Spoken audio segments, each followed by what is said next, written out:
Florida Governor Ron DeSantis has signed the death warrant for a man who killed his wife and 2 children in Okaloosa County. He killed his wife Sylvia and their 2 kids Edward and Anna.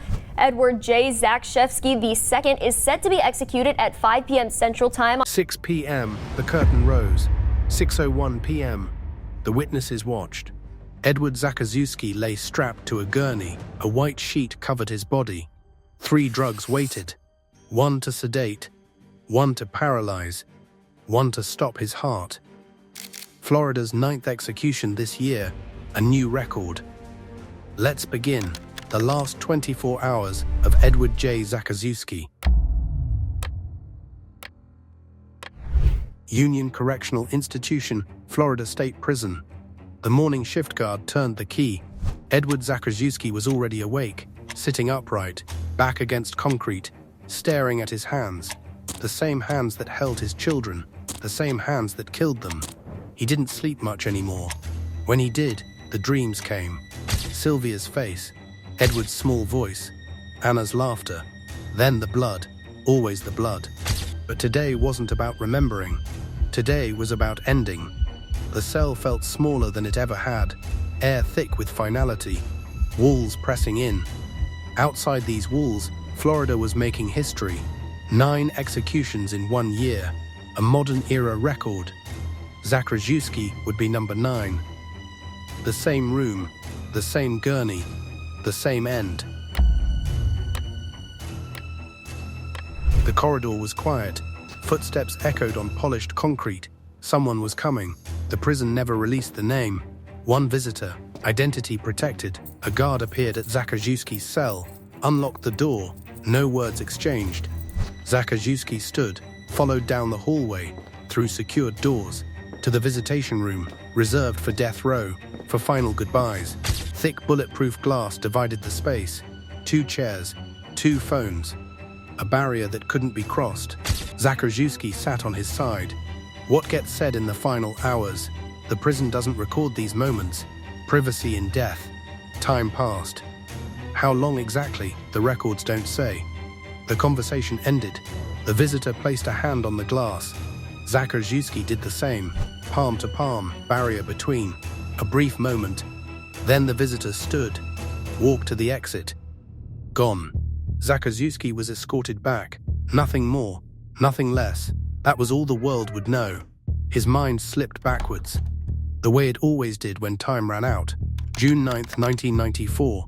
Okaloosa County, Florida Panhandle. Sylvia wanted a divorce. Zakrzewski refused it. He'd warned people, "I'll kill my family rather than let her take them." They thought he was venting. He wasn't.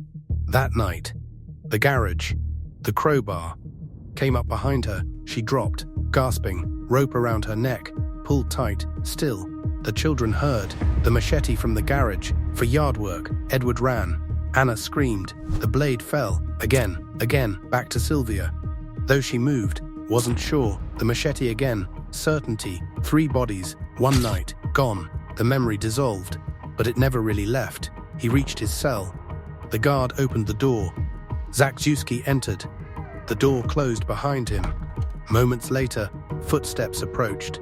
A spiritual advisor appeared outside the bars. Standard protocol on execution day. Zakrzewski declined.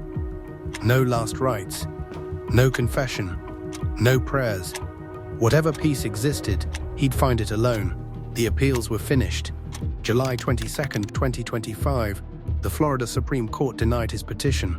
July 30, 2025, just yesterday, the U.S. The Supreme Court denied his final stay. Every legal door had closed. The jury that sentenced him voted 7-5. 7 for death, 5 for life, barely a majority. Under current Florida law, that would be enough. The state now requires a unanimous jury recommendation. But Zakrzewski's conviction came in 1994. Old rules applied. The law doesn't work backwards. His lawyers had argued this was unjust. The courts disagreed. Beyond the prison walls, the Action Network launched its effort. A petition, a phone campaign, a final attempt, urged people to call Governor Ron DeSantis. They provided a script. Florida does not need the death penalty to be safe. This execution will not make us safer, It will simply add another act of violence to an already tragic story. Justice does not require death. They pointed to his military service. U.S. Air Force veteran. They pointed to the jury split. Phones rang at the governor's office. Thousands of voices. Letters arrived. Emails flooded in. All are asking the same thing. Commute the sentence. Grant clemency. Spare his life. The petitions piled up. The messages accumulated. The pressure mounted. DeSantis never responded.